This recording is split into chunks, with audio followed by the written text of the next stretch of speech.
আজকে এই বিভাগীয় ইফতারে আমরা এসেছি যেহেতু চট্টগ্রামে আমাদের যে বিভাগীয় যে জেলাগুলো রয়েছে আপনাদের উদ্দেশ্যে কয়েকটি কথা বলতে কয়েকটি বক্তব্য পৌঁছে দিতে। আপনারা জানেন জাতীয় নাগরিক পার্টি এনসিপি 1 বছর প্রতিষ্ঠা পালন করেছে, 1 বছর পূর্তি হয়েছে। আপনাদের সবার অক্লান্ত পরিশ্রমে জাতীয় নাগরিক পার্টি 1 বছর অতিক্রান্ত করেছে। আরেকটি গুরুত্বপূর্ণ ঘটনা হলো যে জাতীয় নির্বাচনে জাতীয় নাগরিক পার্টি এনসিপি 6টি আসন জিতে জাতীয় সংসদে প্রবেশ করেছে। এই কাজটি কোনো সহজ কাজ ছিল না। রাজপথের গণ অভ্যুত্থান থেকে জাতীয় সংসদে পৌঁছেছে। পৃথিবীর অনেক দেশের গণ অভ্যুত্থান যদি আপনারা দেখেন, সাম্প্রতিক সময়ের গণ অভ্যুত্থান নিয়ে দেখেন,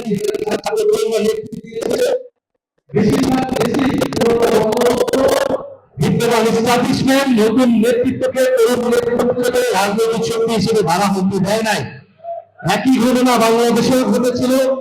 5ই আগস্টের পর থেকে এই তরুণের শক্তিকে দমন করার জন্য নানান শক্তি অপশক্তি একসাথে কাজ করেছে। এই নির্বাচনে সর্বাত্মকভাবে জিতে দেওয়ার চেষ্টা করেছে, কিন্তু জনগণের সহযোগিতায় 11 দলের সমর্থনে জাতীয় নাগরিক পার্টি এনসিপি সবাইকে অবাক করে দিয়ে 6টি আসন নিয়ে জাতীয় সংসদে প্রবেশ করেছে। আমরা এই জন্য মহান আল্লাহ তাআলার কাছে কৃতজ্ঞতা জানাই, আপনাদের কাছে কৃতজ্ঞতা জানাই। আপনারা হয়তো 300 আসনে আমরা নির্বাচনে অংশগ্রহণ করতে পারতাম, আপনারা অনেকেই প্রার্থী ছিলেন, আপনারা এখানে অংশগ্রহণ করতে পারেন নাই। আপনাদের জন্য আমাদের মেসেজ হচ্ছে আপনারা স্থানীয় সরকার নির্বাচনের জন্য প্রস্তুতি নেন।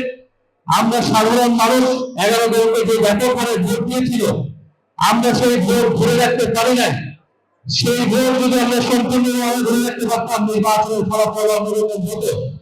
যেটা জাতীয় নির্বাচনে আমরা পাই নাই, সেটা স্থানীয় সরকার নির্বাচনে আমরা সেটা করে দেখাতে চাই।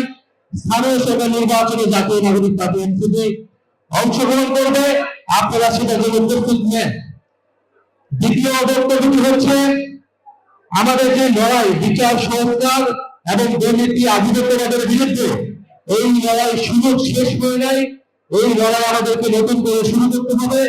আমাদের সদস্য সচিব বলেছেন জুলাই সনদ এবং গণভোটের যে গণ রায়, যার ভিত্তিতে নির্বাচন হয়েছে, যার ভিত্তিতে সরকার গঠিত হয়েছে, সেই গণভোটের রায়কে বাতিল করার জন্য আদালতকে ব্যবহার করার চেষ্টা করা হচ্ছে। আদালতকে আবারও দলীয়করণ করার চেষ্টা করা হচ্ছে।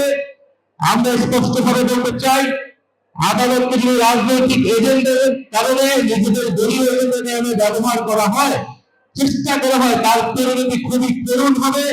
বিগত আওয়ামী লীগ সরকার এই একই প্রচেষ্টার মাধ্যমে কিন্তু তার পতন শুরু হয়েছিল। তবে এখন যারা সরকারে আছেন, আপনাদের প্রতি স্পষ্ট আহ্বান থাকবে, গণভোটের গণ রায় দ্রুত বাস্তবায়ন করুন। আমরা গণভোটের গণ রায়ের মাধ্যমে এই বাংলাদেশ, এই নতুন সরকারের যাত্রা শুরু হোক, নতুন সংসদের যাত্রা শুরু হোক, সেটা প্রত্যাশা করি। তৃতীয়ত হচ্ছে চাঁদাবাজ এবং দুর্নীতির বিরুদ্ধে যে লড়াই, সেই লড়াইয়ে আমাদেরকে আবারও জোরালো ভাবে করতে হবে। সেটা শুধু নাসিরউদ্দিন পাবনার ঢাকা থেকে নেতৃত্ব দিলে হবে না। আমরা আশা করবো এই চট্টগ্রামে দখলদারিত্ব এবং চাঁদাবাজের বিরুদ্ধে কঠোর প্রতিরোধ তৈরি হবে।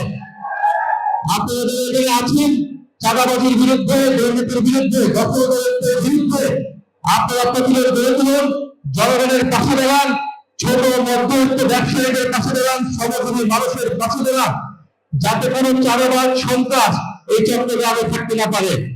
আমরা চট্টগ্রামে শুনেছি, চট্টগ্রামে দেখছি, ফ্যাসিস্টদের আস্ফালন চট্টগ্রামে কমে নাই। ফ্যাসিস্টদের আস্ফালন চট্টগ্রামে নানান সময় আমরা দেখতে পাই। আমাদের কাছে একটা কথা খুবই পরিষ্কার, এনসিপি এবং প্রকৃত আওয়ামী লীগ ফ্যাসিস্ট একসাথে থাকতে পারে না। যেই জায়গায় আওয়ামী লীগের কার্যক্রম শুরু হবে, সেই জায়গায় হয় আওয়ামী লীগ থাকবে না এনসিপি থাকবে। তবে এনসিপি যদি 10 জন নেতা কর্মী থাকে, সেই অঞ্চলে আওয়ামী লীগের কোনো কার্যক্রম, নিষিদ্ধ ফ্যাসিস্ট সংগঠনের কোনো অফিস কোনোভাবেই সেটা যাতে সুযোগ না হয়, সেটা নিশ্চিত করার দায়িত্ব আপনাদেরকে। এই বিষয়ে জনগণ দিয়েছে, জুলাই গণ অভ্যুত্থানের সহযোগিতা দিয়েছে। কিন্তু চতুর্থতে আমাদের আধিপত্যবাদের বিরুদ্ধে যে সংগ্রাম, এই আধিপত্যবাদ কেবল ভারতীয় আধিপত্যবাদ না, বাংলাদেশের বিরুদ্ধে, স্বার্থের বিরুদ্ধে যেই প্রভাব শক্তি যাবে, সেই সকল আধিপত্যবাদের বিরুদ্ধে আমরা লড়াই সংগ্রাম করে যাব। বাংলাদেশের পররাষ্ট্র মন্ত্রণালয় থেকে সাম্প্রতিক সময়ে এই ইরান এবং আমেরিকার যে দ্বন্দ্ব, যেখানে মুসলিম বিশ্বের নেতা আয়াতুল্লাহ খমেনিকে শহীদ করা হয়েছে, সেই প্রেক্ষিতে যে প্রেস রিলিজ দিয়েছে, সেই প্রেস রিলিজ দেখে আমাদের খুবই কষ্ট লেগেছে। বাংলাদেশ আবার বলে নবজাত পররাষ্ট্রনীতির কবলে পড়ল কিনা সেই প্রশ্ন বাংলাদেশের জনগণ তৈরি করেছে।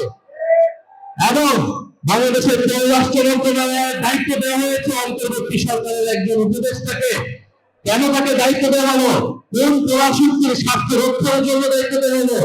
নির্বাচন ইঞ্জিনিয়ারিং এর পুরস্কার হিসেবে দেওয়া হবে কিনা সেই প্রশ্ন আমাদের কাছে পরিষ্কার হয়নি। বাংলাদেশের এই বর্তমান সরকার সেই প্রশ্ন পরিষ্কার করবে, এটাই আমাদের প্রত্যাশা থাকবে। আমরা সেই আহ্বান জানিয়ে যাচ্ছি। আরেকটা বিষয় আপনাদের কাছে বলবো, এখানে যারা এসেছেন ছাত্র শক্তি, যুব শক্তি, আপনারা সাংগঠনিক ভাবে প্রস্তুতি নেন। আমাদের জায়গাটা রাজপথ, রাজপথের সংগ্রাম আন্দোলনের মাধ্যমে আমরা আমাদের আন্দোলনকে বেঁধে রাখবো। পাশাপাশি জাতীয় সংসদে আমরা আমাদের বক্তব্য রাখবো। আমরা 6 জন হতে পারি, কিন্তু বাংলাদেশের জনগণের পক্ষে প্রত্যেকটা কথাই আমরা জাতীয় সংসদে বলে যাবো ইনশাআল্লাহ। আপনারা প্রস্তুতি নেন। এবং চট্টগ্রাম যারা দিনের শহর, চট্টগ্রাম উন্নয়নের শহর, চট্টগ্রাম ইতিহাসের শহর, চট্টগ্রাম থেকে ইনশাআল্লাহ আগামী বাংলাদেশের নেতৃত্ব তৈরি হবে। এবং চট্টগ্রামে শুধু ব্যবসা বাণিজ্য নয়, রাজনীতি এবং আমাদের সংস্কৃতিতে ভূমিকা রাখবে। চট্টগ্রামের প্রতি আমরা স্পেশাল মনোযোগ দিব। আপনাদের বিভিন্ন অভিযোগ ছিল, ইনশাআল্লাহ এবার আমরা সরাসরি চট্টগ্রামকে দেখবো। চট্টগ্রামে আমাদের নিয়মিত যাতায়াত থাকবে। আমরা চট্টগ্রামকে শক্তিশালী ঘাঁটি হিসেবে গড়ে তুলতে চাই। আপনাদের যদি আহ্বান থাকবে, ফ্যাসিস্টদের বিরুদ্ধে, চাঁদাবাজ এবং স্বৈরাচার এবং আধিপত্যবাদের বিরুদ্ধে যে লড়াই জাতীয় আওয়ামী লীগ পার্টি এনসিপি শুরু করেছে, গত 1 বছর ধরে করেছে, আপনারা সেই লড়াইকে অব্যাহত রাখবেন।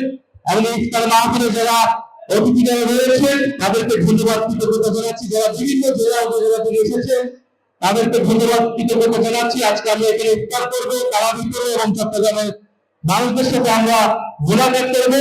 ইনশাআল্লাহ আপনাদের সাথে আবারও দেখা হবে। ইনশাআল্লাহ জিন্দাবাদ।